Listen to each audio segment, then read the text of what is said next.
Guys, mindfulness and tea. There's something called cha dao, which is very cool that you should consider to try every single day. If you don't, your life will be shitty. So you should do that. It starts by making some tea. And then you smell the leaf. You really should smell the leaf before you start. But I just poured the tea into that cup. So you smell this. And then you think, what does that smell like? And then you think, interesting. Well, it smells roasted. But like roasted what? Surely your brain is smart enough to figure that out. So put it through the gauntlet.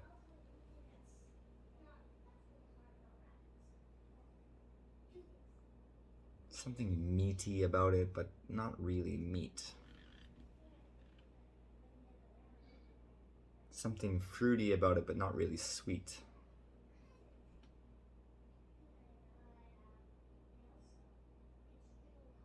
Something grilled. So okay.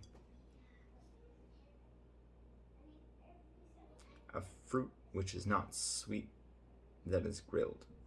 How about a underripe peach which is grilled with soy sauce? Okay. Now obviously, I've done this before. I've done this many times. I do this literally every day. Some things don't come to you that quickly, but that's the best part of this. That if you have 15 minutes, an hour, 2 hours to enjoy, to enrich your life,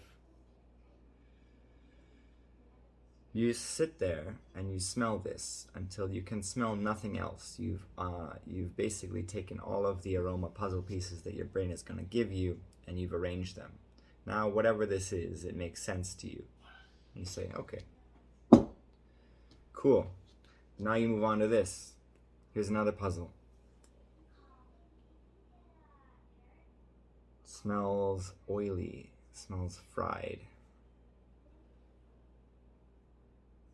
Smells sweet and smells like corn. Smells like corn chips. Yeah, sweet and savory, kind of salty, kind of reminds me of dry ramen noodles. Okay, especially chicken flavor. Mr. Noodles as a brand. It's got that really, dry ramen-y fragrance to it. Okay, makes sense. You're done.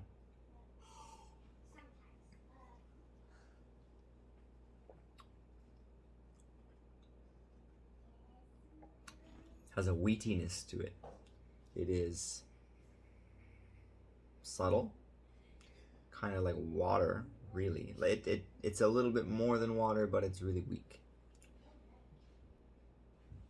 But there's something about it that is tangible.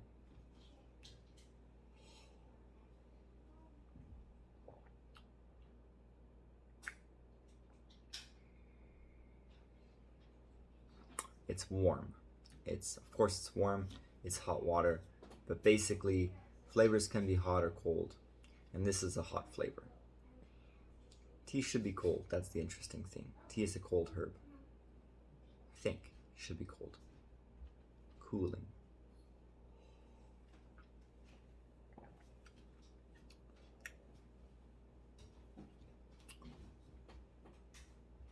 So you do your thing, right? You finish as much thinking as you can give this.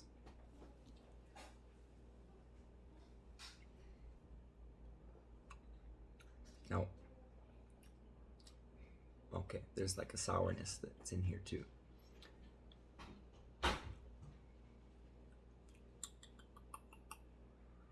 Although I can't quite comment on it. So you finish, now you're thinking, cool. Guess I'll go back to thinking about life. No. There was one pot. This pot you can have 9 pots of before it loses flavor. So you go again. We're gonna fill this up. We're gonna put this down. This is like a 10-second steep, so not very long. The thing is, in the first pot, there's certain flavors that have already left the leaves. In this pot, there's going to be flavors that weren't in the first one, and they won't be in the next one. That is the joy of this.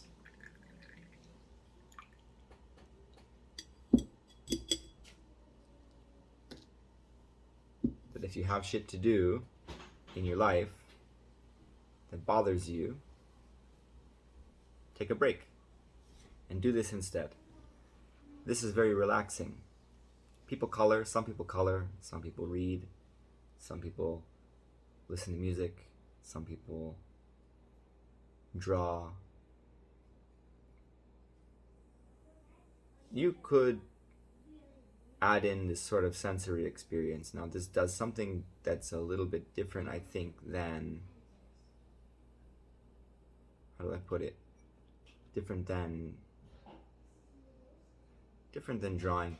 I mean, let's just say that you get the same enjoyment out of this as you would get from any of those other things.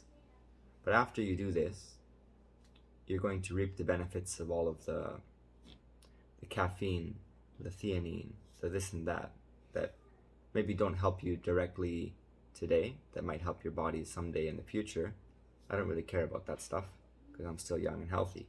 But when it comes to the caffeine especially, and the way that it affects your thinking and your productivity, you can go into your next task with, I think, a lot more clarity and energy and everything.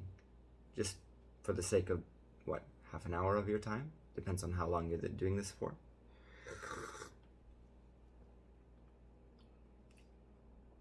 So if I compare the first and the second pot, the perception of sourness or acidity, this comes up. How about here?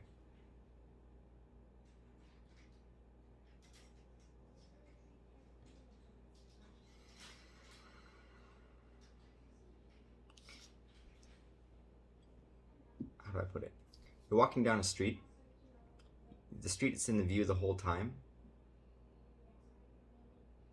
That's a great analogy. You're walking down the street. You can see the same picture, but 5 steps later, there's some things that are behind you and some things that are new and ahead of you. This is kind of like the style of drinking tea like this, where you do very quick infusions, but many pots of tea. You're going to walk that whole street eventually, and you're going to see the McDonald's, which is a block away, eventually come into view, be right next to you, and pass you, with all the aromas of that place now kind of downwind, upwind, downwind, some kind of wind.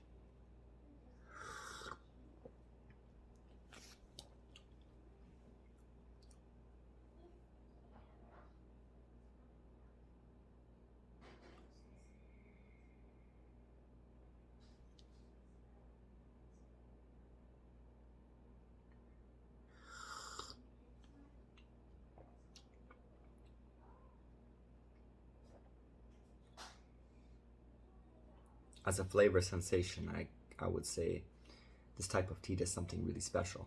You call these things rock oolongs. There's many types. They're all good, some better than others, but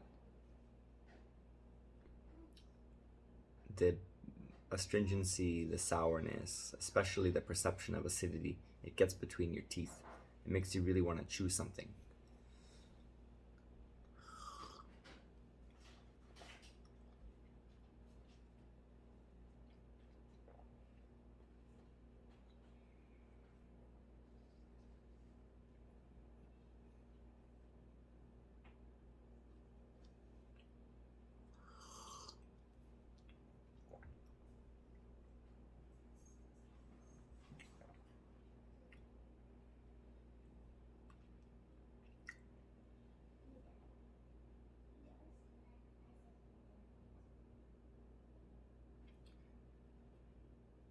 I don't really meditate. I like the idea of it. I like the thought of doing it. I guess I would say I have a hard time getting in the headspace.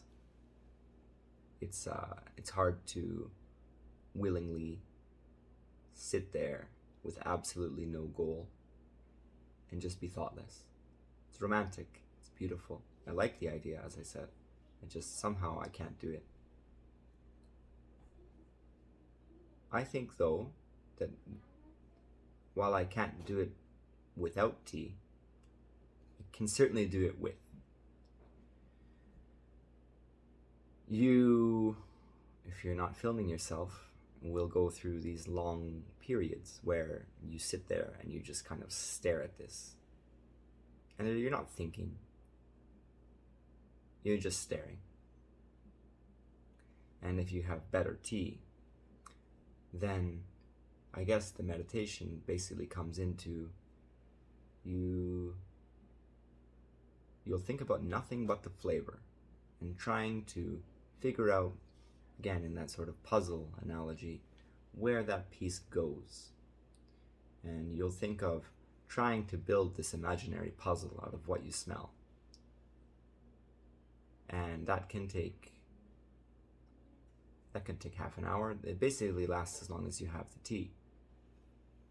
And again, how willing you are, I guess, to play this game, because as I said, this is 7 to 9 pots. I've had one pot. I'm on the second pot now. We're 11 minutes in. This is going to go on much, much longer off camera, where I just sit here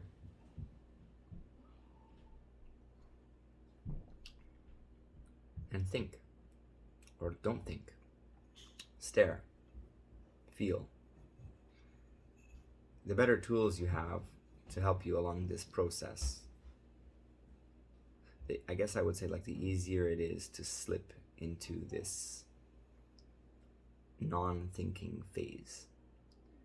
So, okay, a cup like this, I can just feel. I don't have to be thinking, but there's something going on here, and it's an interesting sensation on my fingertips. It's smooth or rough here, but it's smooth here. There's little edges. There's rough edges, smooth edges, rough edges. Lots of different faces, lots of different colors, lots of different thicknesses. If I put my lips on the cup here, I'm going to get a certain feeling.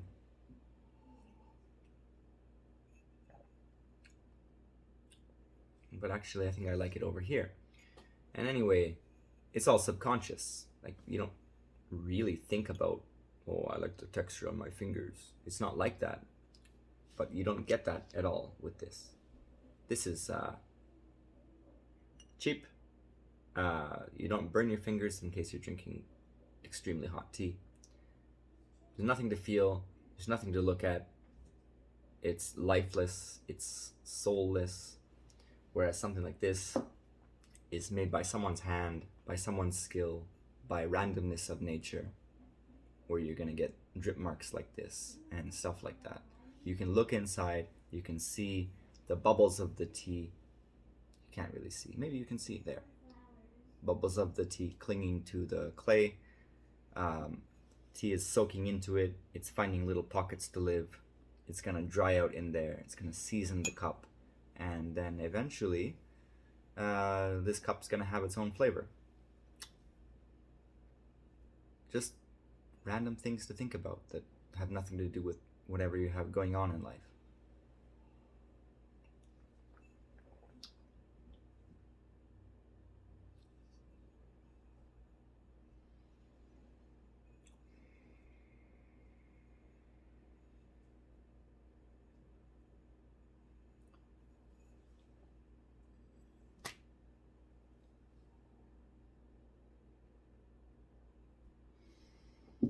I'm starting to equate the flavor really more to the peach now, more to grilled peaches.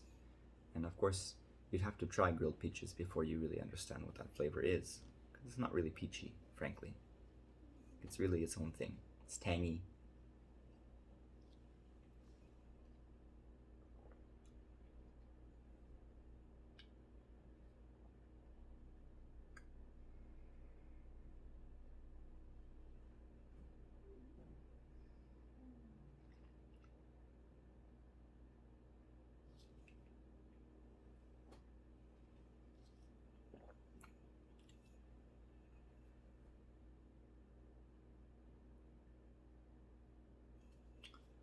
course, you could do this with whiskey or wine or any other type of beverage, but that makes you an alcoholic. That's not good. Kind of, that's a joke. Okay. The problem with those things is they don't change like this. Anyway, ciao.